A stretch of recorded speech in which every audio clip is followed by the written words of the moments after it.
moi j'appelle au calme et à la responsabilité de tous. Parce que cette journée va être très suivie, vous l'avez dit, et on sait que ça peut être très tendu, voire violent, donc il faut faire attention. Deuxième chose, sur la loi, la quasi-totalité des acteurs, taxi et VTC, et vous avez bien fait d'insister sur ce point, parce que, à part Uber, qui est contre cette loi, les VTC Made in France, qui sont des très belles entreprises, montées par des Français, eh bien, souhaitent l'application de la loi. Donc moi, je demande l'application de cette loi. Un sénateur des Français de l'étranger, c'est un globe-trotteur. Là, Olivier Cadic se rend aux Pays-Bas. Il y a quelques jours, c'était le Népal, l'Inde ou encore la Bulgarie. L'an dernier, j'ai fait 42 déplacements dans 27 pays. Et quand il se déplace, l'une des priorités pour cet ancien chef d'entreprise à tendance libérale, c'est l'économie. Il commence souvent par visiter la chambre de commerce du pays. C'est votre rôle, c'est justement avec les services, créer le networking, donner l'habitude de créer ces carrefours. Et cet écosystème, il ne doit rien coûter aux contribuables français. Notre problème de compétitivité du travail reste entière.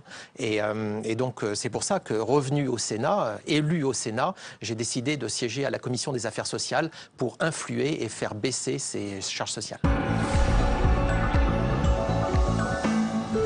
Fillon, Juppé, Le Maire, 3 des prétendants à la primaire de la droite et du centre ont en commun d'utiliser Nation Builder. Nation Builder Quesaco, c'est un outil numérique assez proche de celui utilisé par Obama qui cible les électeurs potentiels et qui permet d'organiser au mieux les campagnes militantes. Expérimenté à droite comme à gauche lors des municipales et des régionales, ce type de logiciel devient l'outil indispensable de toute bonne campagne numérique. Eve Zuckerman, vous faites donc partie du pôle digital de l'équipe d'Alain Juppé. Vous avez mis en place, vous, Nation Builder. Alors, comment ça marche et pourquoi avoir mis en place ce type d'outil ? L'objectif, c'est d'utiliser cet outil pour identifier au mieux nos soutiens ou nos soutiens potentiels, les recruter et les encourager à recruter autour d'eux. Ce rapport constitue plus une déclaration de bonnes intentions. Au départ, lorsque nous avons rencontré M.